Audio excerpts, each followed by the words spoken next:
Hello दोस्तों, नमस्कार। स्वागत है आप सभी का आपके अपने यूट्यूब चैनल में। आपको पता है आज है 17 अगस्त और 17 अगस्त को आरआरसी ग्रुप डी का सेकंड शिफ्ट का एग्ज़ाम भी ख़त्म हो गया है, जिसका कि मैं आपको सटीक एनालिसिस करवाऊंगा इस वीडियो में।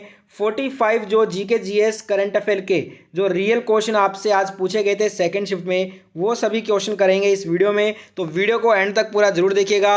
और ग्रुप डी एग्ज़ाम का रोज़ाना सटीक एनालिसिस सबसे पहले देखना चाहते हैं तो इस चैनल को सब्सक्राइब करके बेल आइकन ऑन कर लीजिए। और पीडीएफ फाइल आपको फ्री में डाउनलोड करना है तो वीडियो को पूरा लास्ट तक देखिएगा। लास्ट में आपको बताऊंगा पीडीएफ फाइल कैसे डाउनलोड करना है। तो चलिए वीडियो स्टार्ट किया जाए। तो देखिए फ्रेंड्स, सेकंड शिफ्ट के क्वेश्चन आपके स्क्रीन पे आ गए हैं। सेकंड शिफ्ट में एक क्वेश्चन पूछा गया था आपसे, जियोग्राफी का क्वेश्चन था कि विश्व का सबसे बड़ा जो नदी द्वीप है वो कौन सा है। तो ये है माजुली। अगर आपने माजुली इसका आंसर किया था तो ये क्वेश्चन आपका सही होगा। नेक्स्ट क्वेश्चन आपसे पूछा था कार्बन के अपर रूप से। अब देखिए, कार्बन के जो अपर रूप होते हैं वो हीरा, ग्रेफाइट, कोयला, कोक, चारकोल, ये सभी क्या है, कार्बन के अपर रूप हैं। इनमें से जो भी आज के ऑप्शन में था वो आपको करेक्ट करना था। एक आया था करंट अफेयर का 2021 का, द्रोणाचार्य पुरस्कार संध्या गुरुंग को किस खेल के लिए दिया गया है। देखिए, द्रोणाचार्य जो पुरस्कार है ये कोच को दिया जाता है और संध्या गुरुंग को जो है ना ये बॉक्सिंग खेल के लिए दिया गया है। तो बॉक्सिंग अगर आपने किया है तो आपका आंसर बिल्कुल सही है।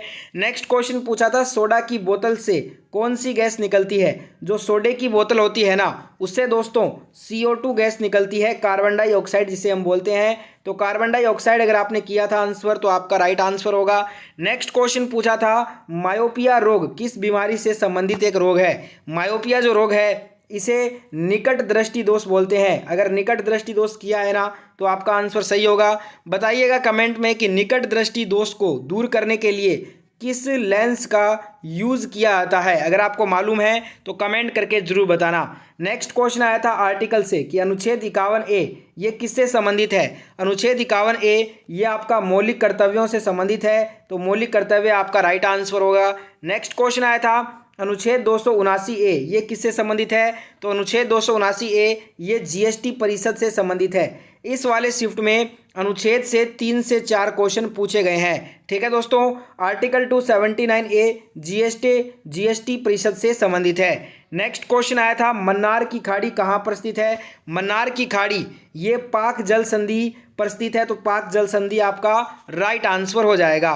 ठीक है दोस्तों, नेक्स्ट क्वेश्चन आया था एनजीटी के चेयरमैन कौन है। नेशनल ग्रीन ट्रिब्यूनल के जो चेयरमैन है ना ये है justice Adarsh Kumar Goyal.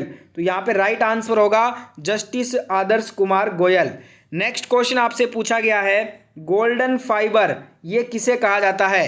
Golden fibre jute से संबंधित है, तो जूट आपका राइट आंसर होगा। नेक्स्ट क्वेश्चन पूछा गया था आपसे फलों को पकाने वाला हार्मोन कौन सा होता है।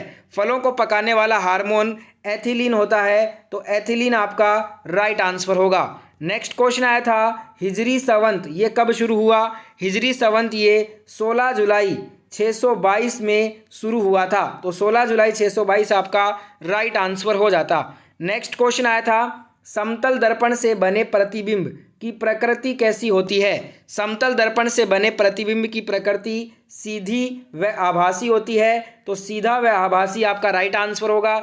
नेक्स्ट क्वेश्चन पूछा गया था स्वच्छ पर्यावरण का अधिकार किस अनुच्छेद से संबंधित है। स्वच्छ पर्यावरण का अधिकार अनुच्छेद 21 से संबंधित है, तो आर्टिकल 21 आपका राइट आंसर होगा। नेक्स्ट क्वेश्चन पूछा गया था कर्नाटक के मुख्यमंत्री कौन है। वर्तमान में कर्नाटक के मुख्यमंत्री हैं बसवराज बोमई, तो यहाँ पे बसवराज बोमई आपका राइट आंसर हो जाएगा। नेक्स्ट क्वेश्चन आया था एग्जाम में पीएच का पूरा नाम क्या होता है।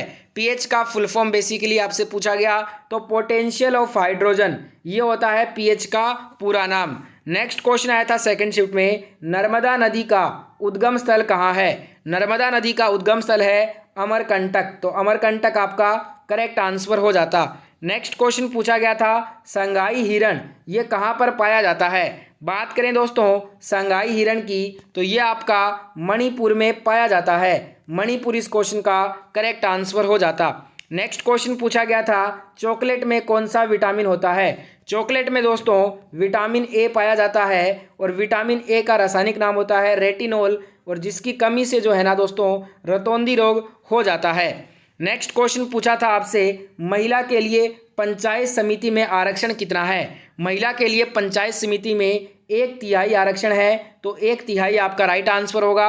एक क्वेश्चन आया था अनुच्छेद 48A, ये क्या है। अनुच्छेद 48A जो है ना, ये राज्य सरकार को निर्देश देता है कि वह पर्यावरण की सुरक्षा और उसमें सुधार को सुनिश्चित करें तथा देश के वनों तथा वन्य जीवन की रक्षा करें। ठीक है दोस्तों, एक क्वेश्चन पूछा था आपसे, निजामुद्दीन औलिया की दरगाह ये कहाँ पे स्थित है। निजामुद्दीन औलिया की दरगाह ये नई दिल्ली में स्थित है। तो नई दिल्ली अगर आपने क्वेश्चन का आंसर किया है तो ये क्वेश्चन आपका बिल्कुल करेक्ट होगा।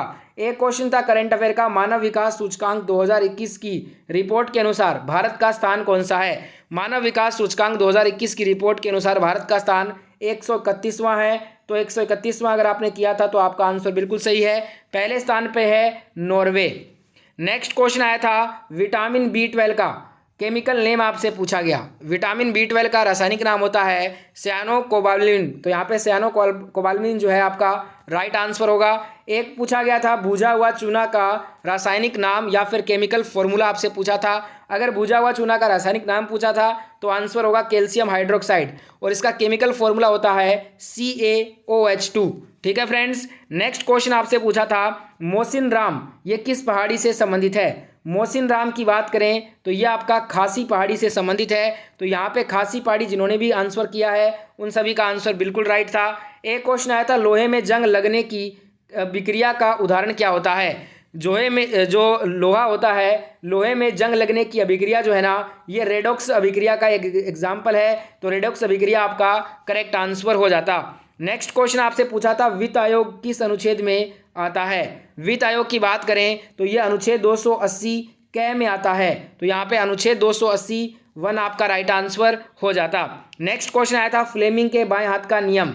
देखिए फ्लेमिंग के बाएं हाथ के नियम से क्वेश्चन था, जिसमें कि अंगूठा बल को दर्शाता है, जो उंगली होती है वो चुंबकीय क्षेत्र और विद्युत धारा को दर्शाती है। इस प्रकार से क्वेश्चन अगर पूछा गया होगा तो आप देख लीजिएगा। एक आपसे दर्पण से सूत्र से संबंधित कोई क्वेश्चन था, एग्जैक्ट क्वेश्चन नहीं मिला है, याद है तो कमेंट कर देना। एक क्वेश्चन था, राहुल गांधी की लोकसभा सीट जहां से वो चुनाव जीते थे 2019 में, तो उस सीट का नाम है वायनाड। तो वायनाड अगर आपने किया है तो आपका आंसर बिल्कुल राइट होगा।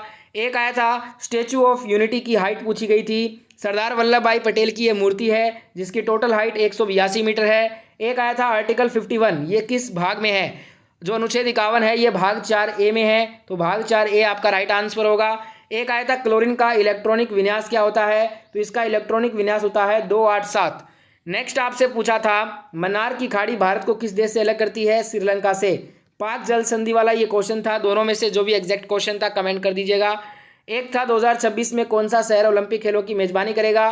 तो मिलान और कोर्टिना इटली के मेजबानी करेंगे 2026 में ओलंपिक की। और 2026 का कॉमनवेल्थ गेम जो होगा वो विक्टोरिया ऑस्ट्रेलिया में खेला जाएगा। एक आया था, यूएनओ का मुख्यालय ये आपका न्यूयॉर्क संयुक्त राज्य अमेरिका में स्थित है। एक पूछा था, बापू द अनफॉरगेटेबल शीर्षक एक कॉफी टेबल बुक का विमोचन किसने किया। ये मनीष सिसोदिया ने किया है। एक आया था, पानीपत का तीसरा युद्ध ये 14 जनवरी 1761 को लड़ा गया था। एक पूछा था, रेड डाटा बुक कौन जारी करता है। IUCN के द्वारा रेड डाटा जो है ना बुक जारी किया जाता है। एक आया था, फिलीपींस की राजधानी तो हो जाएगा मनीला। देखिए सेकंड शिफ्ट के सभी रियल क्वेश्चन कर चुके हैं, कुछ एक दो क्वेश्चन बाकी हैं और आपको याद है तो कमेंट कर देना। अब मैं मिलूंगा आपसे ऑल शिफ्ट के एनालिसिस के साथ। वीडियो अच्छा लगा तो लाइक शेयर सब्सक्राइब कर देना, और PDF फाइल डाउनलोड करना है तो टेलीग्राम चैनल का लिंक आपको डिस्क्रिप्शन में दिया है, ज्वाइन करके PDF फाइल डाउनलोड कर सकते हैं। जय हिंद जय भारत।